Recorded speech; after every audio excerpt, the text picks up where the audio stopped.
कुछ दिनों बाद थी और वो अपनी शादी की तैयारी में इतना बिजी था कि उसके पास टाइम नहीं था कि वो अपनी होने वाली पत्नी कोमल की मुंह दिखाई का गिफ्ट ले सके।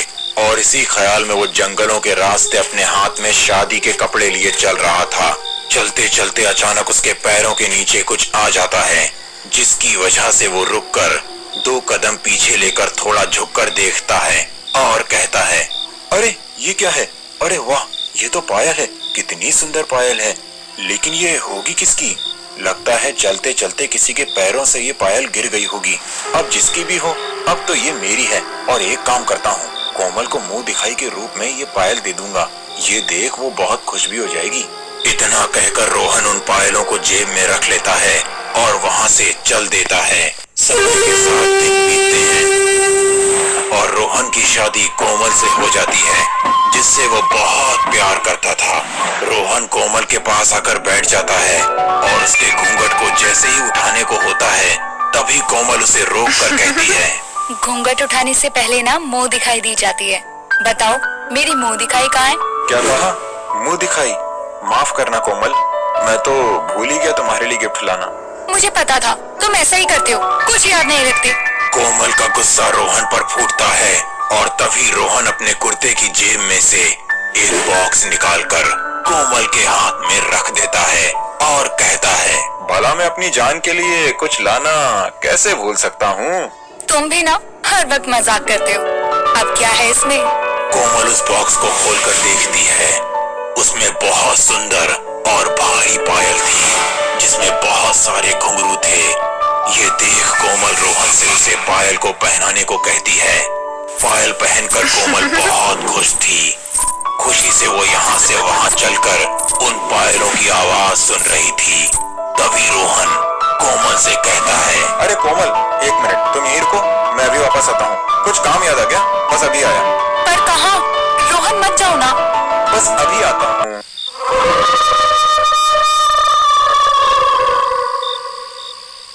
रोहन जब वापस कमरे में आ रहा था तो उसे उसका दोस्त मिल जाता है और उसे रोक लेता है। जैसे तैसे रोहन वहां से निकलकर खुश होता हुआ अपने कमरे के पास जाता है और दरवाजा खोलते ही रोहन जो देखता है उसने वो कभी सपने में भी नहीं सोचा होगा। रोहन देखता है कि उसकी पत्नी कोमल बेड के ऊपर लगे पंखे पर फांसी के फंदे से लटकी हुई थी और ये देख रोहन जोर से चिल्ला पड़ता है।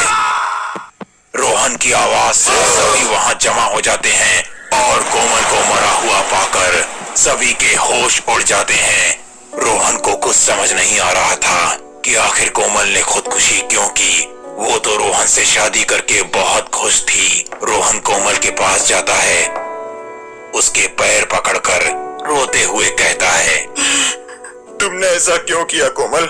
अभी तो तुम बहुत खुश थी, कितने प्यार से इन पायलों को पहनकर यहाँ वहाँ चलकर मुझे दिखा रही थी, लेकिन कुछ ही मिनटों में ऐसा क्या हुआ जो तुमने अपनी जान ले ली? कुछ ही घंटों में अब शादी की खुशियों से भरा घर मातम में बदल गया था। जहाँ शहनाइयों की गूंज थी, वहाँ अब रोहन की चीख थी।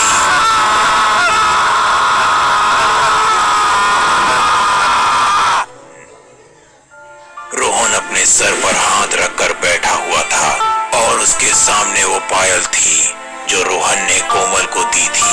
तभी वहाँ घर पर रोहन की दोस्त समृद्धि आती है, जो रोहन को तन्हा देखकर कहती है, रोहन अपने आप को इस गम से बाहर निकालो। ऐसे कैसे जियोगे तुम? जिसको जाना था वो तो चली गई। मुझे कुछ समझ नहीं आ रहा कि कोमल ने ऐसा क्यों किया। कुछ मिनटों पहले वो बहुत खुश थी, फिर उसने क्यों ली अपनी जान? समृद्धि की नजर रोहन के पास रखी उन पायल पर पड़ती है। रोहन, ये पायल किसकी है? कोमल की है क्या? हाँ, लाया तो मैं उसके लिए ही था, लेकिन अब मैं इन्हें और नहीं देखना चाहता हूँ। तुम इन्हें मेरे सामने से ले जाओ। जिसके लिए लाया था अब वो ही मेरे साथ नहीं, तो मैं इनका क्या करूँ? ठीक है रोहन, मैं चलती हूँ। समृद्धि उन पायल को लेकर वहाँ से अपने घर चली जाती है और ठीक 1 बजे रोहन के पास कार्तिक का कॉल आता है। कार्तिक बहुत डरा हुआ और सहमा हुआ था। वो रोहन से कहता है, रोहन, समृद्धि। क्या हुआ कार्तिक, तू इतना हाफ क्यों रहा है? क्या हुआ समृद्धि को? समृद्धि ने फांसी लगा ली। रोहन जल्दी आजा घर, मुझे बहुत डर लग रहा है। क्या? समृद्धि ने फांसी लगा ली? तू रुक, मैं अभी आता हूँ। भगवान, ये सब क्या हो रहा है? पहले कोमल, अब समृद्धि। इतना कहकर अब रोहन भागता हुआ कार्तिक के घर जाता है और देखता है कि जिस तरह से कोमल ने फांसी लगाई थी, ठीक उसी तरह समृद्धि भी फांसी के फंदे पर लटकी हुई थी। डर से उसकी दोनों आंखें बाहर थी और जीभ भी मुंह से बाहर थी। रोहन की नजर जब समृद्धि के पैरों पर पड़ती है और वो देखता है कि उसने भी वही पायल पहनी थी जो मरने से पहले कोमल ने पहनी थी, और खुद से कहता है, ये क्या? ये तो वही पायल है जो मैं कोमल के लिए लाया था और उसके बाद कोमल की मौत हो गई थी। अब यही पायल समृद्धि ने भी मरने से पहले पहनी थी। कहीं ये सब इन पायल की वजह से तो नहीं हो रहा है ना? इतना कहकर अब रोहन सोच में पड़ जाता है। कुछ घंटों में समृद्धि की बॉडी का अंतिम संस्कार कर दिया जाता है और रोहन उन पायलों को वापस ले लेता है और उसका सच जानने के लिए रोहन उसी जगह जाता है जहां से उसे वो पायल मिली थी। काफी ढूंढने के बाद उसे कुछ नहीं मिलता। देर रात थक हार कर वो वापस आने को था, तभी उसके कानों में धीरे से किसी की आवाज आती है। मेरी पायल मुझे वापस लौटा दो, वरना तुम यहाँ से जिंदा नहीं जाओगी। कौन है?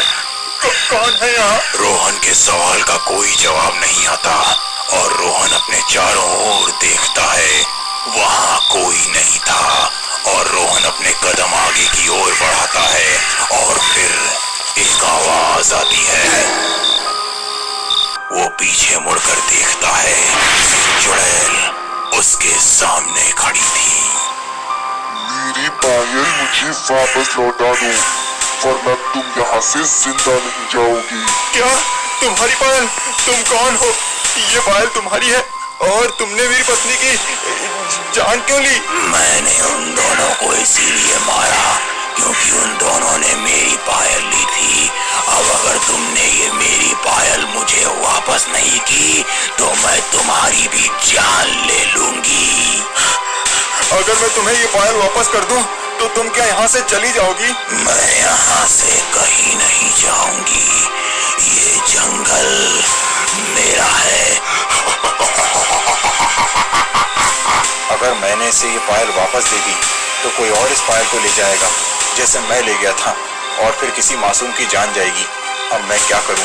इस पायल और इस चुड़ैल का कोई तो तोड़ होगा। इतना कहकर रोहन अपनी किसी पुरानी याद में खो जाता है कि एक बार जब वो कोमल के लिए ऐसी ही पायल लाया था तो वो गलती से रोहन से टूट गई थी और उसके सारे घुंघरू जमीन पर गिर गए थे।